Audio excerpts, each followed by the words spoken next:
तो इलेक्ट्रोकेमिस्ट्री में हम लोग क्या कर रहे थे, क्या टॉपिक है, कुछ याद आ रहा है? क्या कर रहे थे हम लोग? Anything repeat? कौन सा सेल पढ़ रहे थे? Electrolytic cell. क्या पढ़ रहे थे? Electrolytic cell. उसमें क्या क्या पढ़े थे हम लोग? क्या लिए थे? इलेक्ट्रोलाइटिक। ये डब्बे का नाम क्या था? कुछ याद आ रहा है? इस डब्बे का नाम क्या था जिसमें दो इलेक्ट्रोलाइट्स रखते थे? इलेक्ट्रो क्या नाम था? कुछ याद आ रहा है? क्या नाम था? Electrical tank. हाँ ना, कुछ इसी तरह से देखो देखो देखो क्या नाम दिए थे, क्या नाम दिए थे, देखो उसका नाम क्या था? Electrolytic tank. Electrolytic tank. Electrolytic tank ये किस तरह का है? इंसुलेटर टाइप से है। कोई भी प्लास्टिक का डब्बा ले लीजिए, प्लास्टिक का डब्बा, क्योंकि इसमें हम लोग क्या कर रहे हैं, इलेक्ट्रोलाइटिक सेल में हम इलेक्ट्रिसिटी देकर रिएक्शन को करा रहे हैं। इलेक्ट्रोकेमिकल में क्या था, केमिकल रिएक्शन करा के इलेक्ट्रिसिटी प्रोड्यूस कर रहे थे। यहाँ हम क्या कर रहे हैं, इलेक्ट्रिसिटी देकर जो नॉन स्पॉन्टेनियस रिएक्शन है उसको इलेक्ट्रिसिटी देकर करा रहे हैं। तो इट मीन्स यहाँ हम इस सेल, इसमें क्या है, टैंक में हम इलेक्ट्रिक करंट का फ्लो करा रहे हैं। इसलिए डेफिनेटली ये किस तरह का होना चाहिए था, ये आपका इंसुलेटर होना चाहिए। प्लास्टिक का ले लीजिए टॉप, उसमें भी, क्योंकि आप एक्सपेरिमेंट कर रहे हैं, कहीं इसमें टच हुए तो आपको करंट नहीं मारे, क्योंकि करंट का इसमें फ्लो हो रहा है। और क्या किए थे, इसमें दो इलेक्ट्रोड कंसिडर किए थे। एक का नाम एनोड और दूसरे का नाम कैथोड। डिफरेंस क्या था केमिकल सेल में और इलेक्ट्रोलाइटिक सेल में? यहाँ पर जो बैटरी से कनेक्ट करते हैं वहीं पर डिफरेंस है। वहाँ इलेक्ट्रोकेमिकल में हम लोग क्या देखे थे, कैथोड को पॉजिटिव टर्मिनल से अटैच किए थे और एनोड को निगेटिव टर्मिनल, क्योंकि उसमें क्या होता है, केमिकल रिएक्शन से इलेक्ट्रिसिटी प्रोड्यूस करना था अंदर से बाहर। कैसे, इसको याद रखिएगा, अंदर से बाहर। इलेक्ट्रोकेमिकल में अंदर से बाहर, यानी तब करंट का आपका अंदर से बाहर जाना है, राइट। तो सेल को, जो सेल कनेक्ट करेंगे एनोड का निगेटिव टर्मिनल से, कैथोड का पॉजिटिव टर्मिनल से। यहाँ पर क्या हो रहा है, करंट देना है, एनोड को करंट देना है, राइट। तो करंट जब देना है तो पॉजिटिव टर्मिनल से कनेक्ट होगा और कैथोड जो होगा निगेटिव। यही डिफरेंस है दोनों में, बाकी सारा कॉन्सेप्ट सेम। एनोड एनऑक्स जैसा काम करता है। एनऑक्स करने मतलब यहाँ पर ऑक्सीडेशन होगा। कैथोड रेड कैट जैसा काम करता है, रिडक्शन होगा यहाँ पर, राइट। अब इसमें हम क्या कर रहे हैं, कोई सॉल्यूशन ले लेते हैं। सॉल्यूशन को क्या और बोलते हैं, इलेक्ट्रोलाइट। सॉल्यूशन को और क्या बोलते हैं, इलेक्ट्रोलाइट। इलेक्ट्रोलाइट। तो यहाँ पर या तो स्ट्रॉन्ग एसिड ले लें, स्ट्रॉन्ग बेस ले लें या सॉल्ट ले लें, राइट, क्योंकि नॉन स्पॉन्टेनियस रिएक्शन को कराना है। तो यहाँ पर इस केस में, इलेक्ट्रोलाइटिक सेल के केस में जो सॉल्यूशन लेंगे या वी कैन से इलेक्ट्रोलाइट जो लेंगे, वो क्या क्या हो सकता है, स्ट्रॉन्ग एसिड, स्ट्रॉन्ग बेस या स्ट्रॉन्ग सॉल्ट, ठीक। और रॉड जो होंगे, हम लोग जब कुछ नहीं दिया हुआ है तो क्या कंसीडर करेंगे, प्लैटिनम का, क्योंकि प्लैटिनम इनर्ट होता है, वो केमिकल रिएक्शन नहीं करेगा, क्योंकि हमको केमिकल रिएक्शन किसका कराना है, सॉल्यूशन का कराना है। यदि ये एक्टिव मेटल टाइप से ले लेंगे इलेक्ट्रोड, तो पहले वो अपना रिएक्शन करेगा, लेकिन हमको एक्चुअल में तो कराना सॉल्यूशन का, इलेक्ट्रोलाइट का, इलेक्ट्रिक करंट देगा। तो वैसा इलेक्ट्रोड कंसीडर करेंगे जो कि इनर्ट हो, कोई केमिकल रिएक्शन नहीं करे। तो वो कौन सा रॉड है, प्लैटिनम। वो कौन सा रॉड है, तो प्लैटिनम। दोनों प्लैटिनम रॉड कंसीडर कर लेते हैं। अब उसके बाद क्या होता है, यहाँ पर अब यहां से इलेक्ट्रिक करंट चला, ठीक। अब जैसे मान लीजिए फॉर एग्जाम्पल सोडियम क्लोराइड का ले लिए, इलेक्ट्रोलाइट में भी हम क्या देखे थे, कैसे कैसे पहले लेंगे हम लोग कॉन्सेंट्रेटेड सोडियम क्लोराइड, ठीक है। कॉन्सेंट्रेटेड सोडियम क्लोराइड कहने का मतलब क्या होगा, उसमें वाटर नहीं, कॉन्सेंट्रेटेड सोडियम क्लोराइड का मतलब वाटर नहीं है, बहुत कम अमाउंट है वाटर का, राइट। यदि एक्वस सोडियम हाइड्रोक्साइड लेते हैं तो एक्वस में भी दो तरह का हो जाएगा, aqueous sodium concentrated sodium hydroxide sodium chloride, aqueous dilute aqueous sodium hydroxide, sorry sodium chloride, क्योंकि स्ट्रॉन्ग सॉल्ट लेना है ना। तो जो हम इलेक्ट्रोलाइट ले रहे हैं इसमें भी मैं बताया था, पहला क्या हो गया, बिना वाटर का, वाटर बहुत कम, concentrated sodium chloride, concentrated sodium chloride. तो यहाँ पर क्या होगा, कॉन्सेंट्रेटेड सोडियम क्लोराइड जब लीजिएगा इलेक्ट्रोलाइट तो इलेक्ट्रिक करंट जाएगा, राइट। अब ये क्या करेगा, यहाँ पर ये कॉन्सेंट्रेटेड सोडियम क्लोराइड का स्ट्रॉन्ग लेने का मतलब क्या होगा, आयन के फॉर्म्स में रहेगा। सोडियम क्लोराइड जो है वो ब्रेक होगा, sodium plus Cl, sorry molten लेते हैं, नॉट कॉन्सेंट्रेटेड, मोल्टन, क्योंकि उसको हीट करना पड़ता है ना। इलेक्ट्रोलाइट किस तरह का था, नॉट कॉन्सेंट्रेटेड, क्या क्या था, पहला मोल्टन करने मतलब उसको हीट देकर पिलाएंगे, तो जो इलेक्ट्रोलाइट भी लेने थे वो क्या था, पहला मोल्टन सोडियम क्लोराइड करने का मतलब कि जैसे मोमबत्ती है, वो गरम करने से धीरे धीरे पिघलने लगता है, तो उसी तरह से आप समझ सकते हो, मोल्टन करने का मतलब उसको हीट देना पड़ेगा। मोल्टन कहने का मतलब हीट देकर उसको क्या करेंगे हम लोग, उसको सॉफ्ट कर देंगे, हल्का यानी लिक्विड मूवमेंट टाइप से हो। तो मोल्टन कहने का मतलब इसको हीट देना पड़ेगा, यहाँ पर हीट देकर क्या करेंगे, ये sodium ion plus Cl minus, ठीक है। तो पहला इलेक्ट्रोलाइट किस तरह का हो गया, मोल्टन, ठीक। अब क्या होगा, इसमें कौन कौन सा आयन आएगा, सोडियम और क्लोरीन। ध्यान देने के बाद क्या है, पहले एनोड के पर हम देखेंगे रिएक्शन किस तरह का है, तब कैथोड पर, ठीक है। एनोड पर आप ध्यान से देखिए क्या हो रहा है, एनोड पर पॉजिटिव टर्मिनल से अटैच है, तो इस पर क्या है, पॉजिटिव चार्ज आ गया। ये नेगेटिव टर्मिनल से अटैच है, इस पर इस इलेक्ट्रोड पर, कैथोड पर नेगेटिव चार्ज। तो कैथोड क्या करेगा, नेगेटिव चार्ज को अट्रैक्ट करेगा, आयन को, नेगेटिव आयन को अट्रैक्ट करेगा। तो यहाँ पर कौन नेगेटिव आयन क्या है, क्लोरीन आयन क्या करेगा, यहाँ पर ये ऑक्सीडेशन यानी जो आप एनोड है इस पर पॉजिटिव चार्ज है उसको अट्रैक्ट करेगा, अट्रैक्ट करके क्या बनाएगा, क्लोरीन प्लस इलेक्ट्रॉन।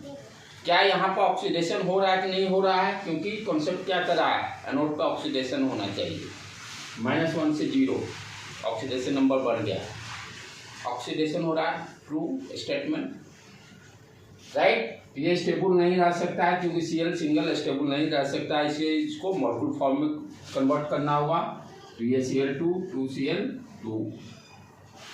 अब यहाँ पर आपसे कोई पूछ रहा है कि 1 मोल क्लोरीन चाहिए मुझे, कितने मोल इलेक्ट्रॉन की जरूरत पड़ेगी, 2 mole of electron. 1 mole Cl चाहिए तो कितने मोल इलेक्ट्रॉन की जरूरत पड़ेगी, 2 mole of electron, 2 mole of electron, ठीक है। तो ये यहाँ से उसी तरह से अब सोडियम प्लस जो पॉजिटिव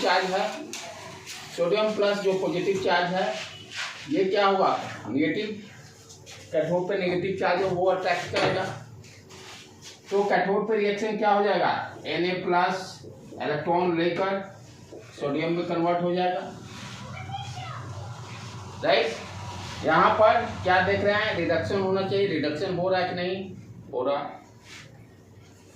तो sodium plus goes to sodium, clear बेटे। तो इस तरह से ये तो पहला हो गया इलेक्ट्रोलाइट जो हम लोग सारा डिस्कस कर चुके थे, मोल्टन, दूसरा फिर क्या था, सॉलिड एक्वस की बात करते थे, aqueous sodium chloride. Aqueous sodium chloride में भी दो टाइप के थे, एक कॉन्सेंट्रेटेड और एक डाइल्यूट। एक कॉन्सेंट्रेटेड और एक डाइल्यूट, एक कॉन्सेंट्रेटेड और दूसरा डाइल्यूट। तो कॉन्सेंट्रेटेड में क्या हो गया उसको ध्यान से देखिए। कॉन्सेंट्रेटेड कहने का मतलब क्या हो गया कि वाटर का अमाउंट कम, वाटर का अमाउंट कम। दूसरा सॉल्यूशन में, सॉल्यूशन या इलेक्ट्रोलाइट किस तरह का हो गया, एक्वस। एक्वस, एक्वस कहने का मतलब वाटर।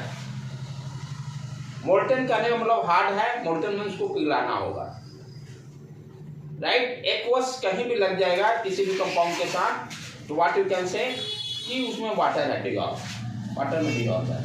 तो aqueous, aqueous concentrated sodium chloride, it means water का अमाउंट कम है, वाटर का अमाउंट कम है, ठीक है। तो अब क्या होगा, यहाँ पर जो सोडियम क्लोराइड जो है मोल्टेन में हमें हीट देना पड़ता था, यहाँ हीट देने की जरूरत नहीं, वाटर में स्ट्रॉन्ग साल्ट डिजॉल्व हो जाएगा और आयन के फॉर्म में रहता है। क्योंकि वाटर क्या कैसा काम करेगा, डाइलेक्ट्रिक जैसा काम करेगा, उसको ब्रेक कर देगा, वाटर उसको ब्रेक कर देगा। आप जैसे शुगर डालते हो, सॉल्ट डालते हो, पानी डिजॉल्व हो जाते हैं इजीली, क्योंकि वाटर क्या करता है उसको आयन में ब्रेक कर देता है, पोलराइज कर देता है। Water acts like as a dielectric. Dielectric में भी एक कॉन्सेप्ट हम इलेक्ट्रोस्टैटिक में पढ़े थे, पोलराइज हो जाते थे चार्ज, एक तरफ प्लस एक तरफ माइनस। तो सेम यहाँ भी अब क्या होगा, यहाँ कोई हीट देने की जरूरत नहीं है, तो ये सोडियम प्लस और क्लोरीन माइनस। अब ये एक्वस सॉल्यूशन है तो वाटर भी आयन के फॉर्म में ब्रेक होगा, तो वाटर जो है H2O gives H plus OH minus. अब यहाँ पर क्या होगा, यहाँ पर दो कैटायन है, दो एनायन है, दो कैटायन है, दो एनायन है, सोडियम प्लस H प्लस और एनायन क्या है, क्लोरीन माइनस OH माइनस। हमें पता है नेगेटिव एनायन कहाँ जाएंगे, एनोड पर जाएंगे। अब दोनों में रेस लगेगा, भाई कौन जाएगा, मैं जाऊंगा कि आप जाओगे। ये कैसे डिसाइड होगा, क्योंकि एनोड पर मुझे क्या होता है, ऑक्सीडेशन। अब ये दोनों का देखेंगे किसका ऑक्सीडेशन ज्यादा स्ट्रॉन्ग है, किसका ऑक्सीडेशन ज्यादा स्ट्रॉन्ग है। एक टेबल में दिया था जो सिंपली ज्यादा यूज करते हैं हम लोग, सोडियम पोटासियम, एक टेबल में दिया था जो रफली हम लोग ज्यादा यूज करते हैं। टेबल बताओ बेटे क्या था, वो सारा लिखवाया था मैं, बड़ा वाला नहीं,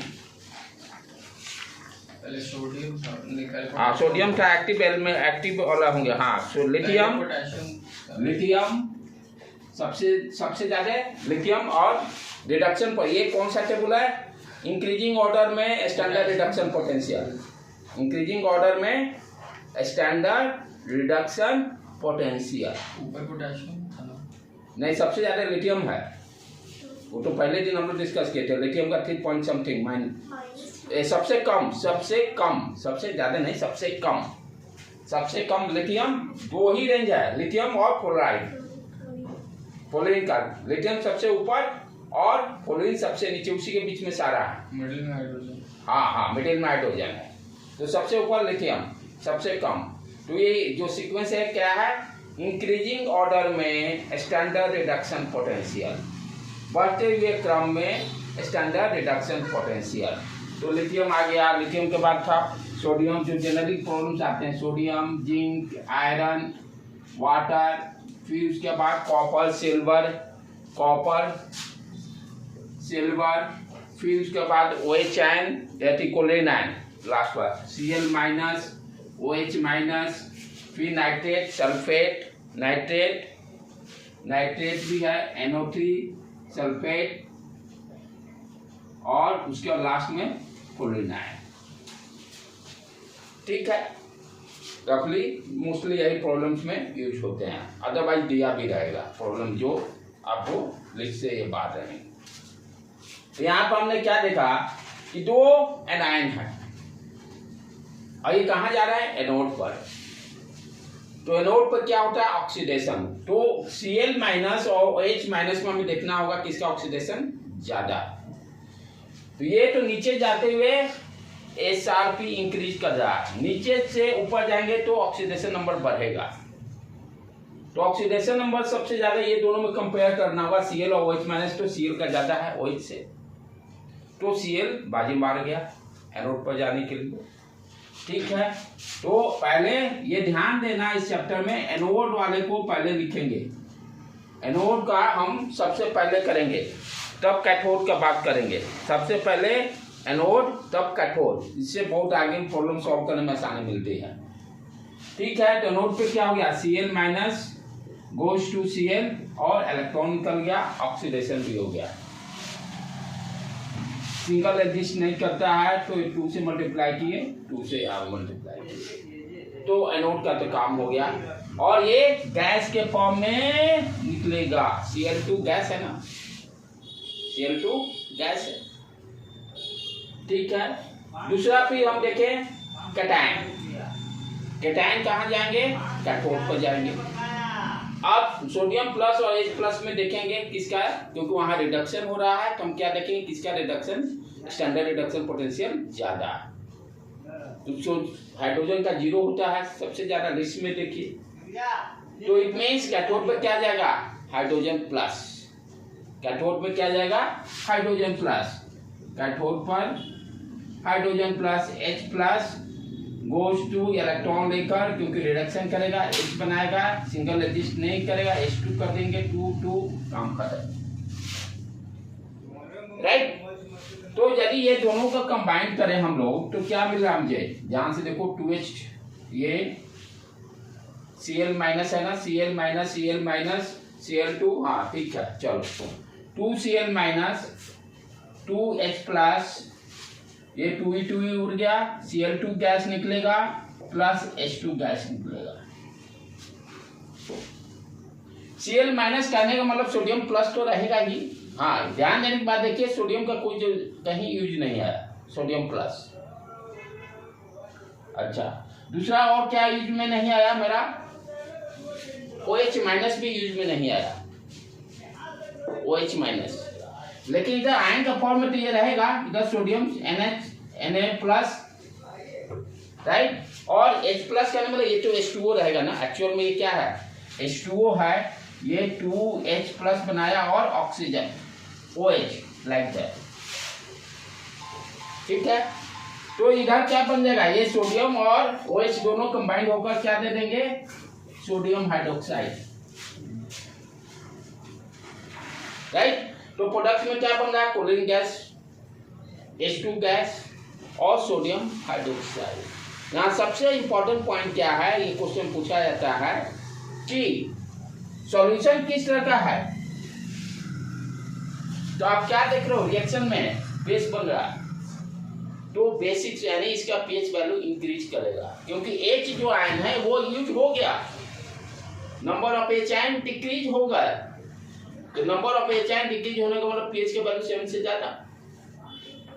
ये क्वेश्चन पूछता है कि pH वैल्यू, ये सॉल्यूशन किस तरह का है, pH इंक्रीज करेगा कि डिक्रीज करेगा, तो pH इंक्रीज कर रहा है, क्योंकि बेसिक सॉल्यूशन हो गया, क्योंकि बेसिक सॉल्यूशन हो गया, सोडियम हाइड्रोक्साइड बन रहा है, H आयन यहाँ पर कंज्यूम हो गया, H आयन रिड्यूस करने का मतलब एसिडिटी कम होना, कम एसिडिटी, H आयन कम होने का मतलब बेसिक कैरेक्टर बढ़ेगा, दो में से एक कम हुआ तो दूसरा बढ़ेगा, तो pH वैल्यू यहाँ पर इंक्रीज करेगा। दूसरा फिर क्वेश्चन क्या पूछा जाता है कि सोडियम क्लोराइड जो है उसका कंसंट्रेशन घट रहा है कि बढ़ रहा है। तो हम देखें कि सोडियम क्लोराइड है, ये तो सोडियम प्लस नहीं ना यूज में आ रहा है, क्लोरीन Cl माइनस तो यूज में आ रहा है, Cl माइनस तो खत्म हो रहा है, तो ओवरऑल ये Cl माइनस किससे आ रहा है, सोडियम क्लोराइड से ही आ रहा है। ओवरऑल सोडियम क्लोराइड का कंसंट्रेशन पूछता है तो डिक्रीज करेगा, बट आपसे पूछे सोडियम प्लस का क्या हो रहा है, उसका कोई कंसंट्रेशन घट बढ़ नहीं रहा, वो कांस्टेंट है, but sodium chloride overall decrease कर रहा है। तो ये किस तरह का हो गया, aqueous sodium hydroxide, concentrated aqueous sodium hydroxide की बात की। उसी तरह से हम लोग फिर बात किए थे डाइल्यूट की बात किए थे। यदि आपका इलेक्ट्रोलाइट डाइल्यूट रहेगा तब क्या होगा, क्या कि ये जब तक कॉन्सेप्ट यहीं बच्चे यहीं पर क्लियर नहीं होते, ये जब तक क्लियर नहीं हो, प्रॉब्लम इसका बहुत आसान है। प्रॉब्लम तो इतना आसान है कि आप सोच नहीं सकते इसका न्यूमेरिकल फॉर्मूला के साथ साथ उसको इसमें भी ट्रिक है जो कि आसानी से आप प्रॉब्लम को फटाफट निकाल लीजिएगा।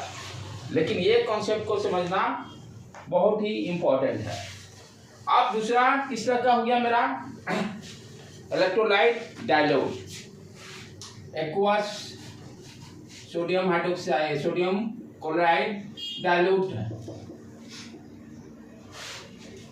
कहने का मतलब वाटर का अमाउंट ज्यादा हो गया, वाटर का अमाउंट ज्यादा हो गया, राइट। तो यहाँ पर तो भाई आयन क्या क्या बनेंगे वो ध्यान दो। पहले सोडियम क्लोराइड Na+Cl- और दूसरा क्या है वाटर, वाटर H+OH-। अब चले एनायन को देखें। पहले एनोड पर हमको ध्यान देना है, तब कैथोड पे ध्यान देना है। तो एनोड पर क्या हो गया, एनोड पे कौन आएगा Cl और OH-, Cl और OH-। ठीक है। अब ध्यान देने की बात क्या है कि ये डाइल्यूट है और एनोड पे क्या होगा ऑक्सीडेशन, ऑक्सीडेशन हो रहा है। तो ये दोनों में हमें देखना होगा रूल के हिसाब से इसका ऑक्सीडेशन नंबर, ऑक्सीडेशन वैल्यू ज्यादा है, स्टैंडर्ड ऑक्सीडेशन पोटेंशियल ज्यादा है। तो हम क्या देखते हैं Cl- ज्यादा है रूल के अकॉर्डिंग। लेकिन यहाँ खेला अलग होगा, खेला होबे वाला कहानी यहाँ होगा। खेला होबे क्या होगा कि डाइल्यूट सॉल्यूशन है, वाटर एक्सेस अमाउंट में है, तो OH आयन का इतना ज्यादा कॉन्सेंट्रेशन है कि स्टैंडर्ड रिडक्शन का इफेक्ट यहाँ पर नहीं पड़ेगा। OH इतने एक्सेस अमाउंट में है कि OH का ही आपको कैथोड पे जाकर एनोड पे जाएगा, वैल्यू बशर्ते इसका ज्यादा, लेकिन अमाउंट तो ज्यादा है OH- Cl से। अमाउंट ज्यादा होने के कारण यहाँ रूल ब्रेक हो रहा है। तो क्या होगा OH यहाँ पर ये क्वेश्चन पूछता है कि कौन है जब डाइल्यूट रहेगा सोडियम क्लोराइड तो एनोड पर क्या बनेगा, कैथोड पर क्या प्रोडक्ट बनेंगे, राइट। और प्रॉब्लम में भी हेल्प मिलेगा। प्रॉब्लम के लिए टेंशन नहीं लेना, प्रॉब्लम इसका बहुत आसान है, ये कॉन्सेप्ट समझना इंपॉर्टेंट है यहाँ। तो ये तो समझ में आया कि कौन बनेगा OH- जाएगा। रीजन बिहाइंड कि amount of OH is too much large than Cl-। अब OH का यहाँ पर देखो, ये रिएक्शन को समझना जरूरी है कैसे क्या हो रहा है। तो OH क्या हो रहा है यहाँ पर, ये नोट पे OH क्या करेगा, ऑक्सीडेशन कर रहा है, इलेक्ट्रॉन को लूज करेगा। तो यहाँ से OH बन गया, एक इलेक्ट्रॉन निकल गया, ऑक्सीडेशन हो गया। अब सिंगल OH तो एग्जिस्ट करेगा नहीं, मॉलिक्यूल फॉर्म में बनाना पड़ेगा। क्या किए, एक OH एक OH। अब यहां से देखो ये क्या बना दिया H2O, एक ऑक्सीजन बच गया, तब भी एक H2O बन गया, एक ऑक्सीजन बच गया। ठीक है। अब ऑक्सीजन भाई सिंगल एग्जिस्ट नहीं कर सकता है, तो क्या करेगा, ये भी मॉलिक्यूल फॉर्म में आएगा। तो एक O कनेक्ट हो जोड़कर O2 बना दिया, एक एक्स्ट्रा O आया कैसे? मॉलिक्यूल्स ऑलरेडी है, ब्रेक हो रहा। तो कितने यहाँ मॉलिक्यूल से काउंटिंग करना मुश्किल है। ओके, वो ये बताता है कितना मिलियन में रहता है एक बूंद वाटर में, राइट बेटे। अब ये तीनों रिएक्शन को कंबाइन करते हैं। पहले बैलेंस करो तो थोड़ा, इधर 2 OH है, ठीक है, तो इधर भी ये तो 2 से पहले मल्टीप्लाई होगा। अच्छा, हाइड्रोजन का देखो बेटे, ये कितने उधर ऑक्सीजन हो गए, 3 हो गए ना, इसको 2 से करो तो 2 2 4। सर पहले तो बैलेंस था। नहीं, ऑक्सीजन नहीं था ना, पहले से एक ही ऑक्सीजन था वहाँ। और एक ऑक्सीजन वहाँ था ना, कहाँ, H2O का एक, H2O के देखो पहले तो कहीं बैलेंस ही नहीं था, ये मिटा देता हूँ। ये देखो H2O का एक ऑक्सीजन और एक वो, अरे तो ये ऑक्सीजन जो यहाँ ये इधर 2O2 है ना, वो तो मोलिकुलर फॉर्म में होगा, वो ऑक्सीजन अलग कहाँ, इसमें ना वो बैलेंस है। अच्छा हाँ, यहाँ वाला को हमको ये 2 O2 आया कहाँ से, 2 2, तो यहाँ 2 O करना पड़ेगा ना। अच्छा इंटरमीडिएट क्या होता है, कैंसिल हो जाते हैं रिएक्शन मैकेनिज्म में। तो ये इस O को बैलेंस करने के लिए आप 2 O करना पड़ेगा। तो यहाँ इसलिए पहले इसको 2 O का खिला दिए। अब देखेंगे अब क्या कुछ बन रहा है। तो इधर 2 डबल करें, अब देखो तो बेटे इधर भी साइड 2 2 करना पड़ता है, देख लो एक बार कितने ऑक्सीजन हो गए उधर, 4 हो गए, तो इधर डबल डबल। अब देख लो तो बैलेंस हो गया ये। जब ये बैलेंस हो 2H फिर कहाँ से आएगा, 2 2 4, 2 2 4 OH चाहिए, इसको भी 4 करना पड़ेगा। 4 करने वाले इसको 4 ही करना पड़ेगा, और इधर 4OH करना पड़ेगा। अब इसको रिएक्शन को ले सम कर देंगे, सम करेंगे तो ये देखो ये उड़ गया, फिर O2 उड़ गया, राइट बेटे, ये पूरा उड़ गया, दोनों का दोनों उड़ गया इससे 4OH से। लेफ्ट हैंड साइड में देखो क्या है 4OH माइनस, बाकी तो सारा उड़ गया है लेफ्ट में, राइट में आ जाए 4E है, 2H2O है, 2H2O है, और एक ऑक्सीजन बना। ये है आपका एनोड पे क्या बन रहा है, water and oxygen gas, water and oxygen gas. अब यहाँ पे दो क्वेश्चन क्या पूछेगा, 1 मोल ऑक्सीजन के लिए कितने मोल ऑफ इलेक्ट्रॉन चाहिए, 4। इक्वेशन देखो 4 इलेक्ट्रॉन की जरूरत।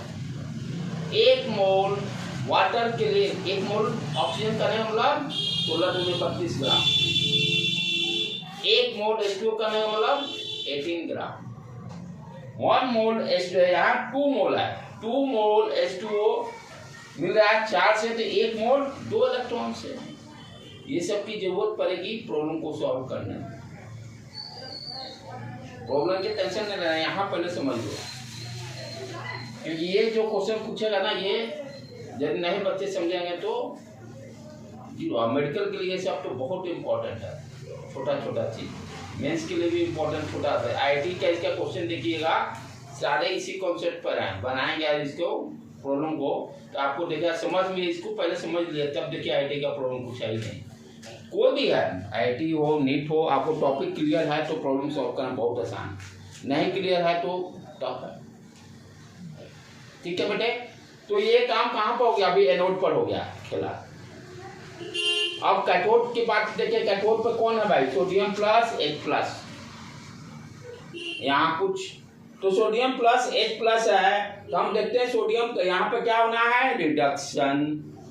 कैथोड पे क्या हो रहा है, रिडक्शन। और सोडियम क्या है, एक्टिव है, बहुत उसका रिडक्शन, SR का वैल्यू क्या है, बहुत कम है। यहाँ वो इफेक्ट नहीं होगा H प्लस वाला का, क्योंकि सोडियम का बहुत कम है ना, लिथियम सोडियम, और हाइड्रोजन 0 है, तो इसलिए यहाँ पर नो प्रॉब्लम। H प्लस चला जाए कैथोड पर, और H प्लस जाकर H2 गैस बन जाएगा, राइट। तो इस तरह से ये किसके लिए हुआ, डाइल्यूट की बात हुई। दोनों केस कंसीडर कर लिए, concentrated aqueous sodium chloride, dilute aqueous sodium chloride. एक जो और मैं एक्सेप्शन में कराया था, that is very important for IT में भी क्वेश्चन से वो आया था कॉन्सेप्ट, क्या था कि एक इलेक्ट्रोड, यहाँ पर क्या थे, दोनों इलेक्ट्रोड किसी का है, कुछ नहीं दिया हुआ मतलब प्लैटिनम, कुछ नहीं देने का मतलब प्लैटिनम।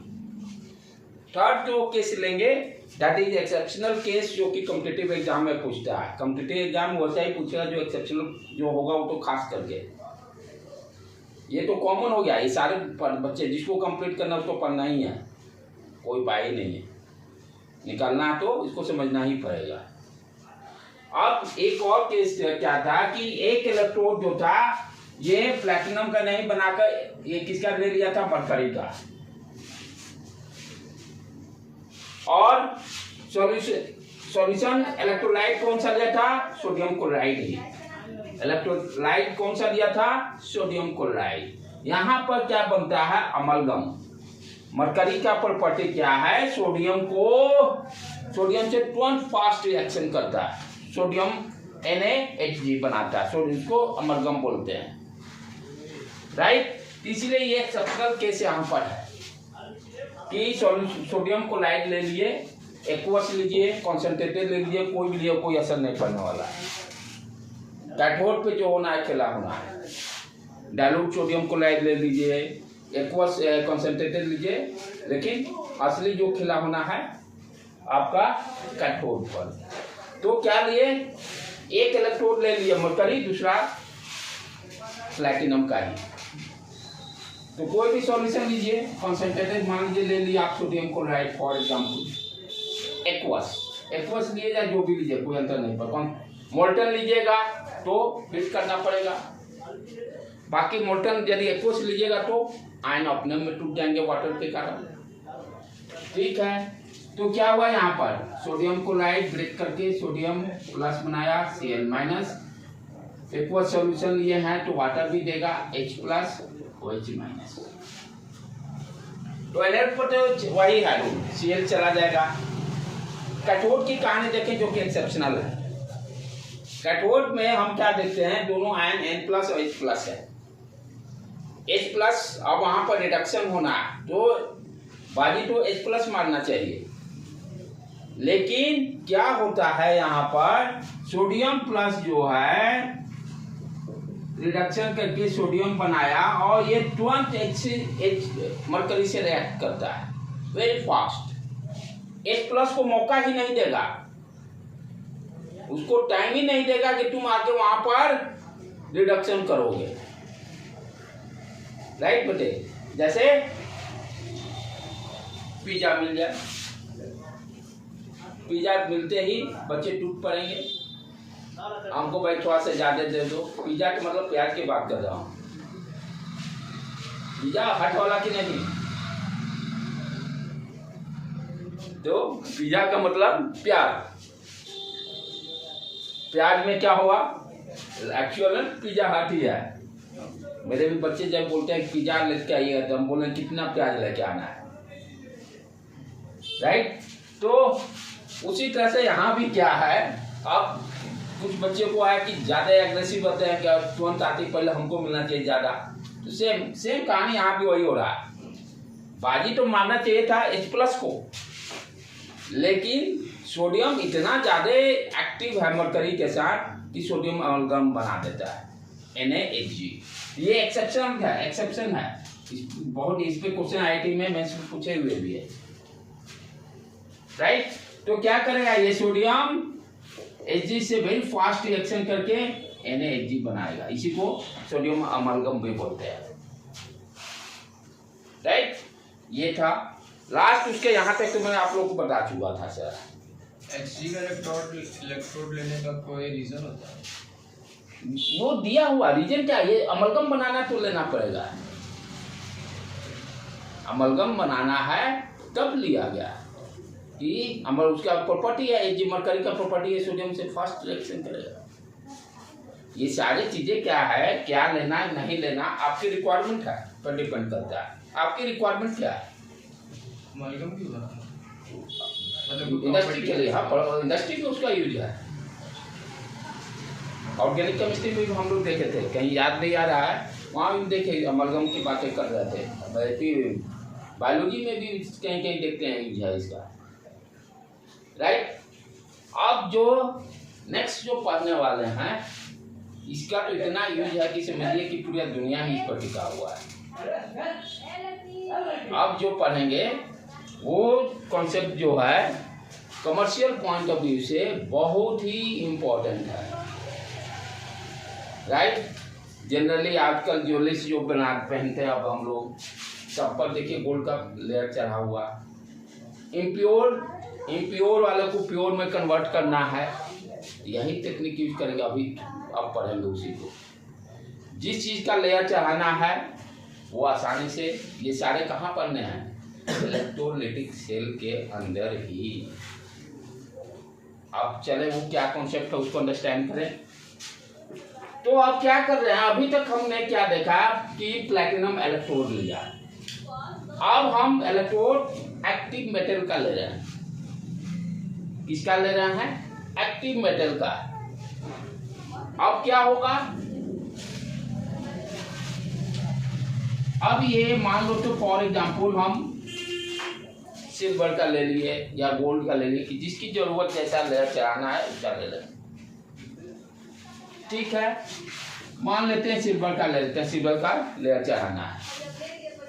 दोनों इलेक्ट्रोड अब क्या है, सिल्वर सिल्वर का कंसीडर किए, दोनों मेटल, एक्टिव मेटल का, एक्टिव इलेक्ट्रोड का नहीं मतलब मेटल, यानी अब वो भी रिएक्शन में वो भी आएगा, पार्टिसिपेट करेगा, कैथोड पर एनोड पर। पहले तो दो दो ही दिखाई दे रहे थे ना, अब तीसरा भी खिलाड़ी आ गया।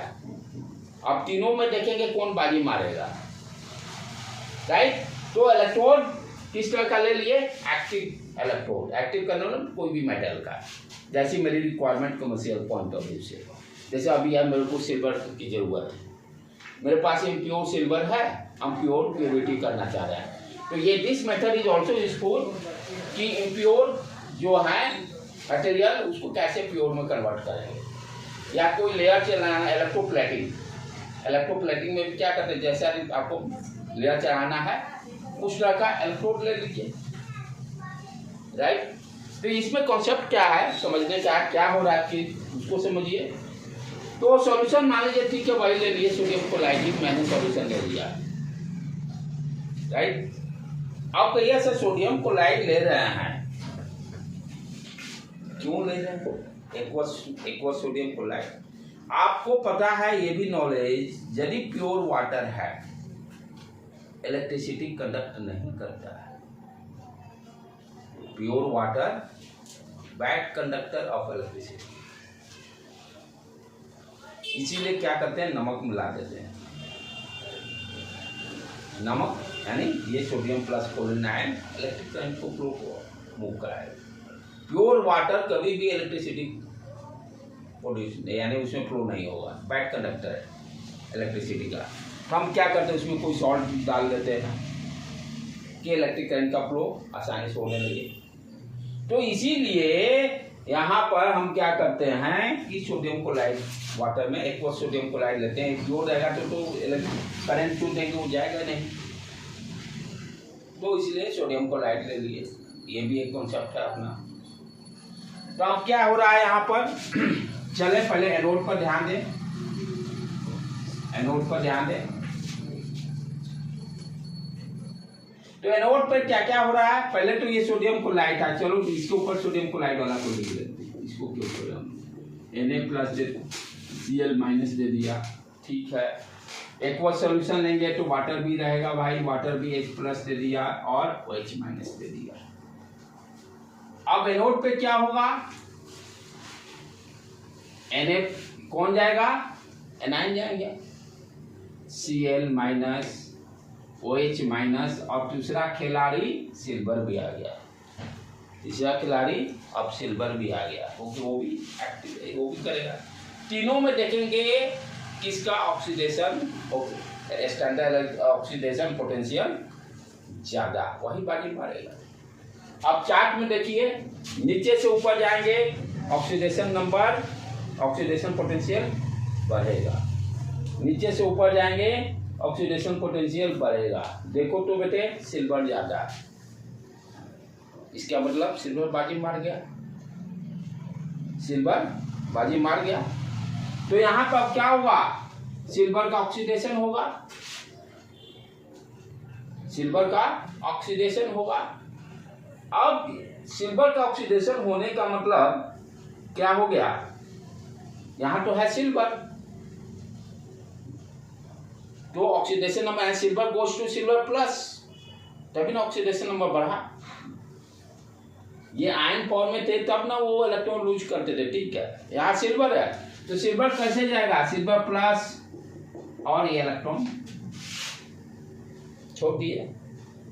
अब ये ध्यान से देखिए, ये सिल्वर जो इलेक्ट्रोड है इसको ध्यान से अंडरस्टैंड कीजिए, ये रॉड है, ये टूट टूट के सिल्वर प्लस में सॉल्यूशन जाएगा, और इलेक्ट्रॉन कहाँ छोड़ देगा? रॉड पर छोड़ देगा।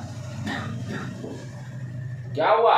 ये रॉड जो है यहाँ से सिल्वर का रॉड है तो टूटकर कहाँ गया? सॉल्यूशन में सिल्वर प्लस,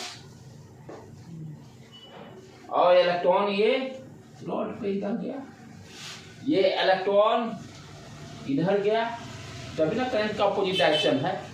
इलेक्ट्रॉन इधर गया, इधर कैथोड पे पहुंच गया, सर्किट कंप्लीट। अब यहाँ पे क्या हुआ वो 9 वाला देखेंगे। तो सॉल्यूशन में मेरा क्या गया? Silver plus. सॉल्यूशन में क्या गया? अब क्या क्या हो गया है सिल्वर में? Sodium plus, chlorine minus, H plus, OH minus, silver plus भी आ गया, 5 आ गए। राइट बेटे? तो ये तो हो गया एनोड पर का कहानी। अब कैथोड पे क्या होगा? कैथोड पे देखें, कैथोड पे क्या क्या है आपके? ये चलो कैटायन की बात करें। कैटायन कौन कौन है? ठीक है, तो कैटायन कौन कौन है? Na प्लस, H प्लस और सिल्वर प्लस भी है ना? अब इसमें क्या देखना है? यहाँ पर रिडक्शन होना है। जिसका ज्यादा reduction potential, standard reduction potential, वही जाएगा। अब ये तीनों में देखिए किसका है ज्यादा? नीचे आ रहे हैं, बढ़ रहा है, सिल्वर प्लस का ही है। तो हम क्या देख रहे हैं? जब एक्टिव मेटल लेते हैं रॉड का, तो उसी रॉड का ऑक्सीडेशन भी हो रहा है, उसी का रिडक्शन भी हो रहा है। यही कॉन्सेप्ट है इसमें। सॉल्यूशन से लेना देना ही नहीं है, सॉल्यूशन से कोई मतलब ही नहीं है। एक्टिव रॉड जब लेते हैं, जिस चीज का लेंगे उसी का ऑक्सीडेशन भी हो रहा है। ये सब ऑब्जेक्टिव में क्वेश्चन आएगा खटाक मारने का, कि एक्टिव रॉड लेंगे तब जिसका लेंगे एक्टिव रॉड का, उसी मेटल का ऑक्सीडेशन एंड रिडक्शन दोनों हो रहा है। सॉल्यूशन का कोई जरूरत नहीं, कोई भी सॉल्यूशन लीजिए, नो प्रॉब्लम। तो यहाँ पर रिडक्शन किया यानी किसको लेना पड़ेगा? Cl सिल्वर प्लस नीचे में है, Na प्लस से H प्लस से, तो सिल्वर का ही रिडक्शन होगा। और कहाँ सिल्वर, ये जो सिल्वर सॉल्यूशन में आया था, ये जाके इधर इलेक्ट्रॉन पहुंचा है ना, ये सिल्वर जाके यहाँ पर सब जमा होने, क्योंकि सिल्वर रॉड है। ये सिल्वर प्लस इलेक्ट्रॉन इसको मिल गया, रॉड पे है, आया इधर से सिल्वर प्लस इलेक्ट्रॉन लेकर सिल्वर पे यहाँ डिपोजिट होते चला गया। तो इम्प्योर सिल्वर जो था यहाँ पर, यहाँ से क्या हो गया? सिल्वर प्लस निकल के सिल्वर प्योर यहाँ जमा हो गया। यदि इस पर रॉड पर क्या होगा? सिल्वर का लेयर जमा हो जाएगा, या we can say impure silver purified हो गया। इम्प्योर सिल्वर प्यूरिफाइड हो गया। तो ये जो कॉन्सेप्ट है, जब एक्टिव इलेक्ट्रोड ले रहे हैं तो ये प्योरिटी के लिए भी काम कर रहा है। इम्प्योर से प्योर कैसे हम निकालेंगे, और इलेक्ट्रोप्लेटिंग का भी काम लेगा, इलेक्ट्रोप्लेटिंग का भी काम लेगा। राइट? इलेक्ट्रोप्लेटिंग में क्या होगा? जिसका लेयर जो जिस पर चढ़ाना है उसको कैथोड पर रख दीजिए। जैसे इस पे हमको सिल्वर चढ़ाना है, राइट, रख दिए इसको। अब यहाँ से ये सिल्वर प्लस आया, सिल्वर का लेयर चढ़ाना है, उधर से इलेक्ट्रॉन पहुंचा, इस पर सिल्वर का लेयर चढ़ गया। इसको इलेक्ट्रोप्लेटिंग इसी को बोलते हैं। गोल्ड का शौक है तो इधर इम्प्योर गोल्ड रखा हुआ लगा दिए, रॉड ले लिए गोल्ड का, और इधर जिस पर चढ़ाना है उसको कैथोड टर्मिनल से कनेक्ट कर दिए। यहाँ से गोल्ड आपका निकल के इस पर जाकर जमा हो जाएगा। तो this is very very important for commercial point of view से। एप्लीकेशन इसका बहुत तगड़ा है, इलेक्ट्रोप्लेटिंग में भी और प्योरिटी के लिए भी।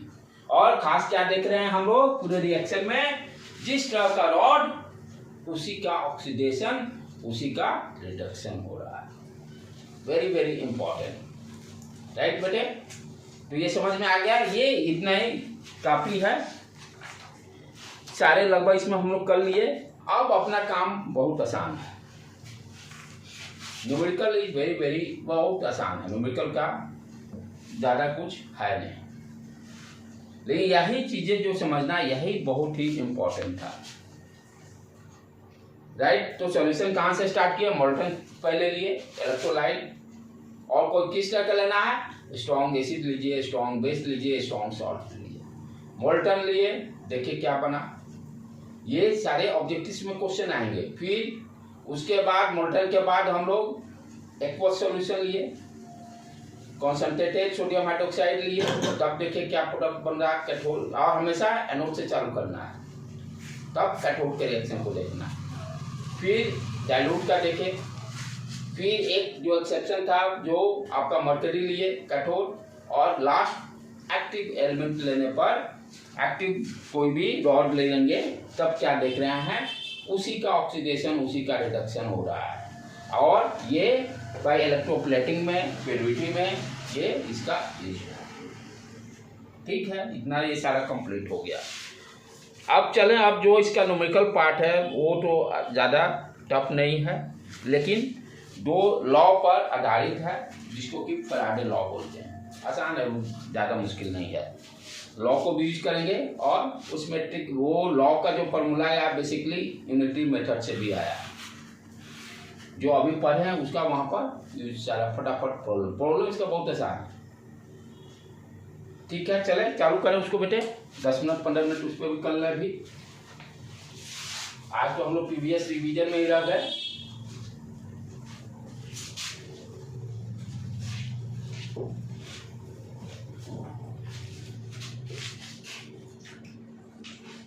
अब नेक्स्ट इसमें देखना क्या है कि यहाँ करंट हम दे रहे हैं, और डिपोजिशन जो भी हो रहा है, प्रोडक्ट जो बन रहा है, कितना अमाउंट बनेगा, यानी फाइनल क्या जाए, कितना करंट देने पर कितना अमाउंट बनेगा। अमाउंट कैलकुलेट करने जा रहे हैं ग्राम में। 10 कूलम देने पर कितना आपका अमाउंट डिपॉजिट होगा। जैसे इलेक्ट्रोप्लेटिंग ये ले लें, मान लीजिए कोई कहा कि भाई 20 कूलम हम चार्ज दे रहे हैं, राइट। तो ऐसे वो निकालेंगे, Q इक्वल टू IT, आपको करंट दे दिया, 5 एम्पीयर का करंट है, 2 मिनट तक फ्लो किया जा रहा है, कितना सिल्वर डिपॉजिट होगा, अमाउंट ऑफ द सिल्वर, या चार्ज ही दे देगा, 100 कूलम चार्ज दिया जा रहा है, कितना अमाउंट ऑफ सिल्वर डिपॉजिट होगा कैथोड पे, how to find out.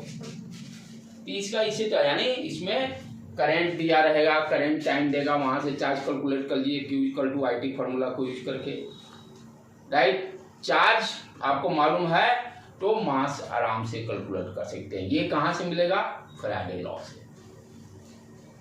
Faraday law क्या करता है कि जो मास डिपॉजिट हो रहा है वो directly proportional to amount of charge, जितना चार्ज आएगा उतना मास डिपॉजिट हो जाएगा। ये फैराडे लॉ करता है। तो इसके प्रॉब्लम में फैराडे लॉ क्या है बेटे,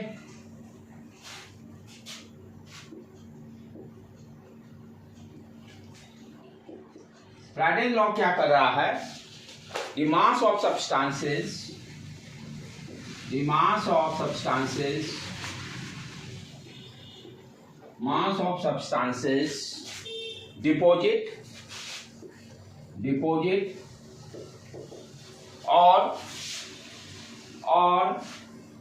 the mass of gas भी निकल रहा है ना, the mass of substances deposit और the mass of gas liberated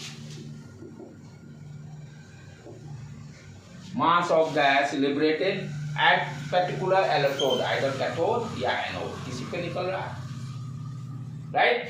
दोनों देखे, एनोड पे भी कूलिंग गैस निकल रहा था, कैथोड पे हाइड्रोजन गैस भी निकल रहा था। फिर उसके बाद एक्टिव रॉड लेते हैं तो मेटल डिपॉजिट भी हो रहे थे कैथोड पर। So the mass of substances deposit or the mass of gas liberated at particular electrode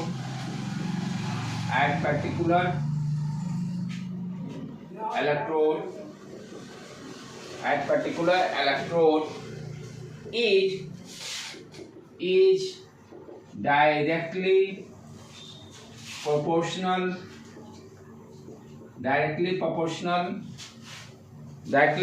to the amount of charge,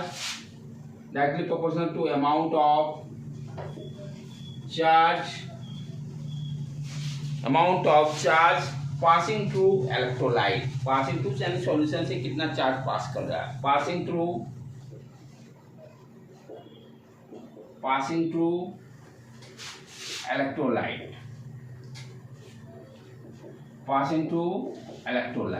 and कितना अमाउंट ऑफ चार्ज, जितना अमाउंट ऑफ चार्ज पास करेगा इलेक्ट्रोलाइट से, उतना ही या तो गैस लिबरे बाहर निकलेगा या कोई सब्सटेंसेस डिपॉजिट होंगे. डायरेक्टली प्रोपोर्शनल का रिलेशन है. द अमाउंट ऑफ सब्सटेंसेस या amount of the gas liberated, जिसका कि मास किसके डायरेक्टली प्रोपोर्शनल है, कितना चार्ज, कब तक आप कितने देर तक चार्ज फ्लो हो रहा है उस पर डिपेंड करेगा. जितने देर तक फ्लो होगा उतना ही ज़्यादा मास डिपॉजिट होगा या गैस निकलेगा. ये कौन बोल रहे हैं? फैराडे लॉ बोल रहे हैं. Mass is directly proportional to charge. अब प्रोपोर्शनलिटी हटाने के लिए कांस्टेंट टर्म भी देना पड़ेगा यहाँ पर, राइट. तो m equal to Z Q. Z क्या है? कांस्टेंट. जेड क्या है? कांस्टेंट. एंड इसका नाम क्या दिया गया? जेड का नाम क्या दिया गया? ECE. ECE means electronics communication engineering. Z का नाम क्या है? ECE. जेड का नाम क्या है? ECE branch, electronics communication and engineering. लेकिन ये तो शॉर्ट फॉर्म है. नाम एक्चुअल क्या है इसका? Electrochemical equivalent.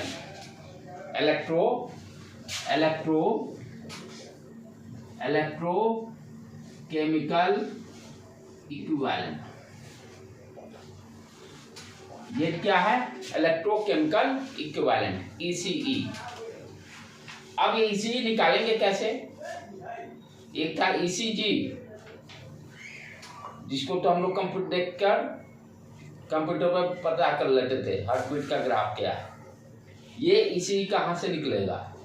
ये जेड जो है किसी भी सब्सटेंस, हर सब्सटेंसेस का अलग अलग रहेगा.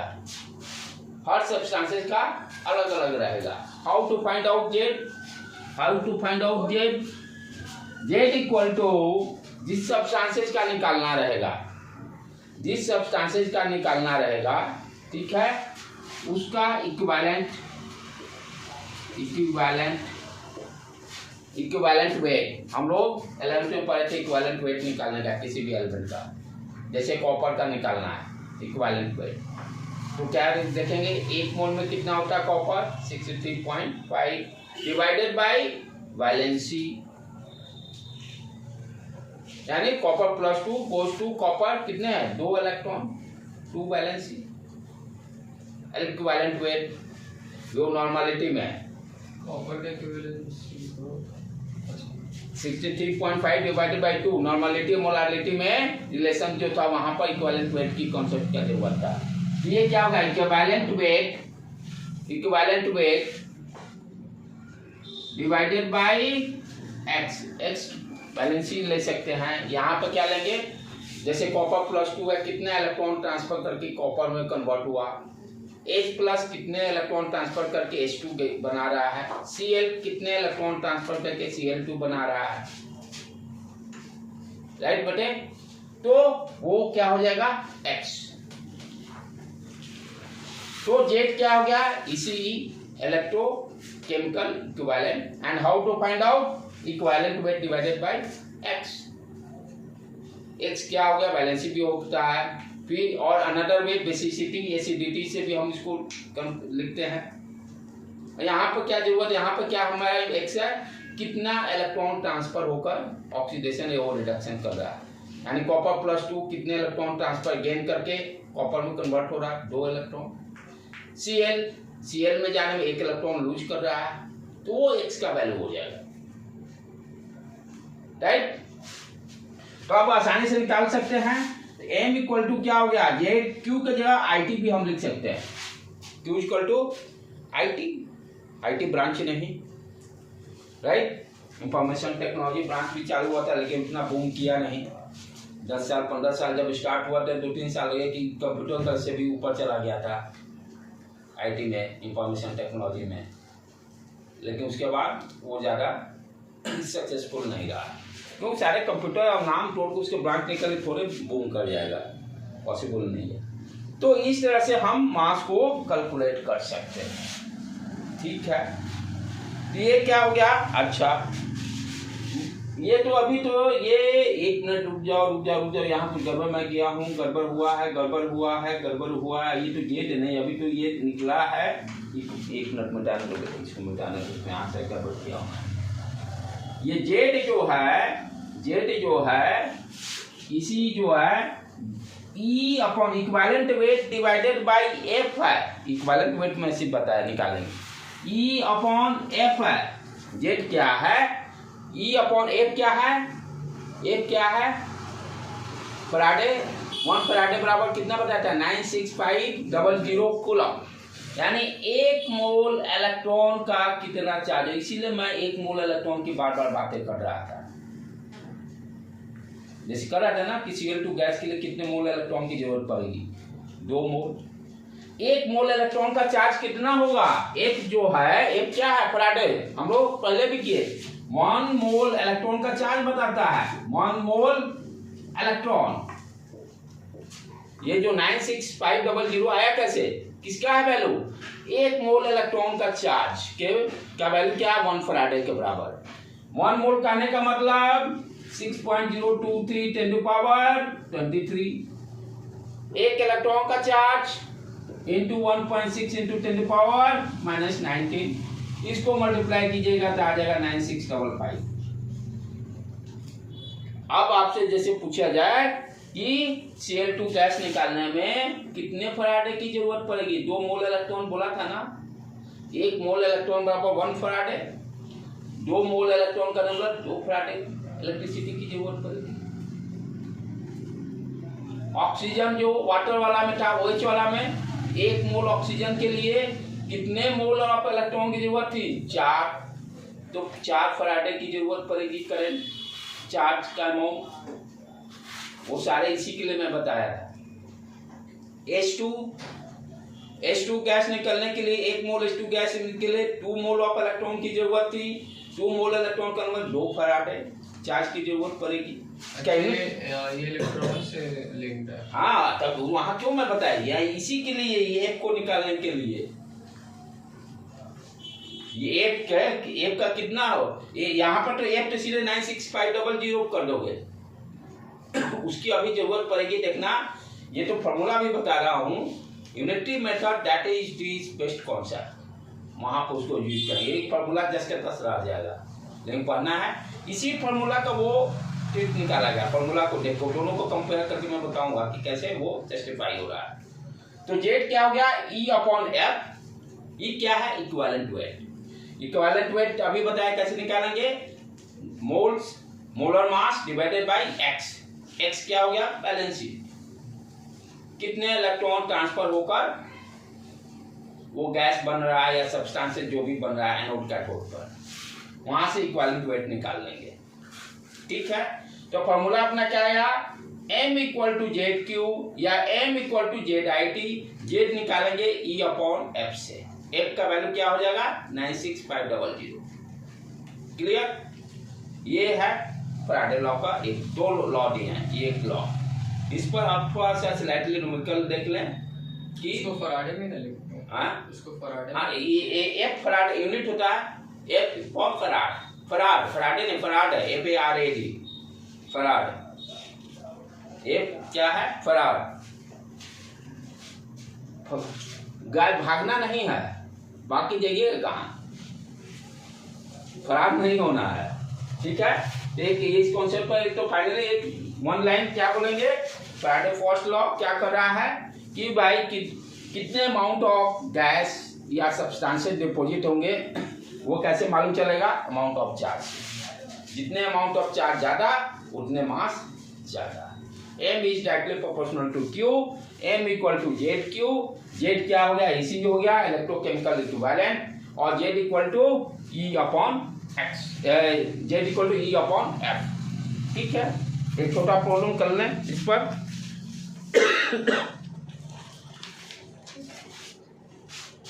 इसको मिटा दो बेटे, बोर्ड के लिए सब लिख लीजिएगा, एक्सप्लेनेशन पूछ दे डिस्क्राइब 1 2 नंबर में, वहां पे काम कर जाएगा।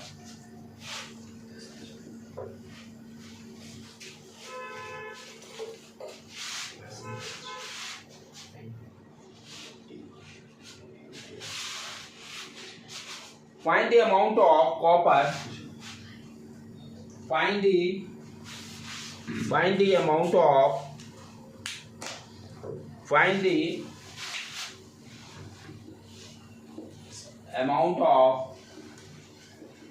copper deposited. न्यूमेरिकल इसका बहुत आसान है। Deposited when 5 ampere current is used, when 5 ampere current is used for 1 hour to electrolyze copper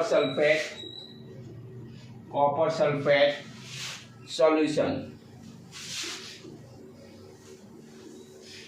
1 mole of copper 63.5 gram, 1F बराबर 9655 कूलम।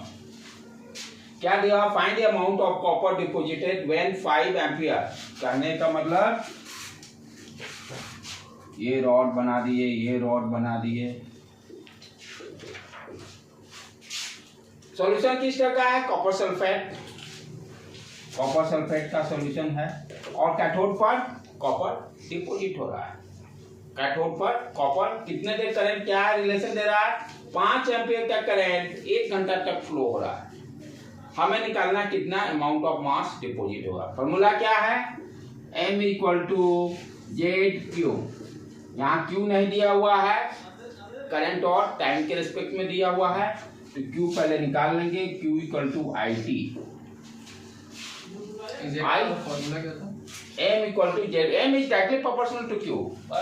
देखो Z का फॉर्मूला, Z क्या था, E upon F, E equivalent weight. E क्या था, equivalent weight divided by F का value 96500 रखते हैं। ठीक है, तो यहाँ पर Q कितना हो गया, I कितना है, 5 एम्पियर, करंट है, सेकंड में लेंगे टाइम, 60 इंटू 60। ठीक है, जो भी वैल्यू आएगा उसको रख देंगे। अब जेड कैसे निकालेंगे, जेड इक्वल टू क्या है, E upon F. E equivalent weight copper का क्या हो गया, कैसे निकालेंगे, molar mass divided by x यहाँ क्या हो गया 2, copper plus 2 goes to copper, 2 electron का ट्रांसफर हो रहा है। तो E का वैल्यू कितना हो गया, 663.5 डिवाइडेड बाई 2 कर देंगे, इक्विवेलेंट वेट निकल जाएगा। Copper plus 2 goes to copper sulphate है ना, कॉपर लेने कितना है, 2 इलेक्ट्रॉन लेगा, तभी ना होगा। तो 2 यानी कितना इलेक्ट्रॉन ट्रांसफर हुआ, x का वैल्यू यहाँ 2 हो गया, इसीलिए उसे सारा बताया था, H plus goes to H2 2 electron like that. ठीक है, तो जेड भी निकल गया इस तरह से, F का वैल्यू 96500 रख देंगे, सारा वैल्यू यहाँ रख दो, मास निकल जाएगा।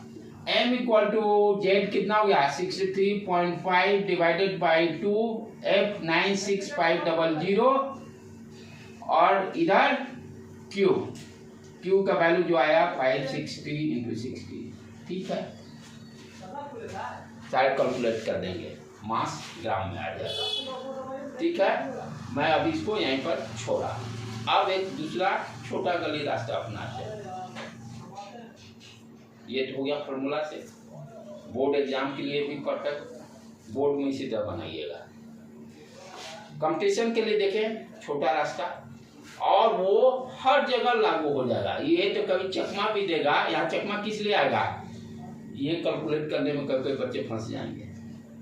ई का वैल्यू निकालना है, रिएक्शन नहीं पता है तो तुमको नहीं कर पाएंगे, वहाँ वो सब का कोई चेक कर ही नहीं। अब देखो वहाँ क्या हो रहा है, अब वही उस फॉर्मूला से भी यही वैल्यू आएगा, जो नीचे अभी कैलकुलेशन छोड़े है ना, सेम चीज आएगा। अब चलो आओ, अब क्या करें, यूनिटरी मेथड जैसे होता है ना, 10 आम 10 पेन का दाम 20 रुपया, तो 1 पेन का कितना, 5 पेन का कितना दाम, वही टेक्निक अपनाएंगे। यहाँ पर क्या इंफॉर्मेशन मुझे मिल रहा है, ध्यान से देखो बेटे। ये कॉपर +2 गया कॉपर, कॉपर यानी 1 मोल कॉपर के लिए कितने मोल इलेक्ट्रॉन की जरूरत है, 2 मोल। 1 मोल कॉपर के लिए, 1 मोल कॉपर के लिए कितने मोल ऑफ इलेक्ट्रॉन की जरूरत है, 2 मोल, 2 इलेक्ट्रॉन है तो, और 2 मोल इलेक्ट्रॉन करने मतलब फैराडे में देखें 2f के बराबर। 1 मोल Cl 1 मोल कॉपर के लिए कितना करंट की जरूरत पड़ेगी, चार्ज की जरूरत पड़ेगी, 2f। 2 मोल इलेक्ट्रॉन, 1 मोल इलेक्ट्रॉन 1f के बराबर, अभी बताया। यानी 1 मोल का 63.5 ग्राम डिपॉजिट होगा, तो चार्ज कितना जाएगा, 2f, 2 × 96500 कर देंगे। ठीक, तो हमें निकालना क्या है, मास ही तो निकालना है, कितना डिपॉजिट, इसको आप पलट दें। 2f के लिए 2f चार्ज यदि भेजते हैं तो कॉपर कितना डिपॉजिट हो गया, 63.5 ग्राम। इतना चार्ज भेजेंगे तब कितना डिपॉजिट होगा, 1 के लिए 63.5, 2f का वैल्यू यहाँ रखो 96500, और इतना चार्ज जा रहा है ना, तो इतने चार्ज के लिए जो Q का वैल्यू हो, तो ये क्या होगा, मल्टीप्लाई में। फिर से देखो, 2f चार्ज यदि भेजते हैं तो 2 मोल इलेक्ट्रॉन 1 मोल कॉपर देगा, यानी 2f चार्ज कितना ग्राम देगा, कॉपर 63.5, 1 मोल बराबर वही हो गया। हमें Q दिया हुआ है, 1 में इतना यूनिटरी मेथड, Q में मल्टीप्लाई, ये देखो तो दोनों सेम आ रहे हैं, 63.5 60 डिवाइडेड बाय 296,500 आया कि नहीं आया, दोनों से। तो ये रामबाण है। अब इस ट्रिक को कैसा भी प्रॉब्लम दे, एक क्वेश्चन आप पक्का मेंस में निकालोगे, नेट में करा दें, सारे क्वेश्चन कल करा देंगे जितने आएंगे, और तब देखिएगा और यार कुछ है ही नहीं है। ठीक है, आज यहीं पर रखने देते हैं।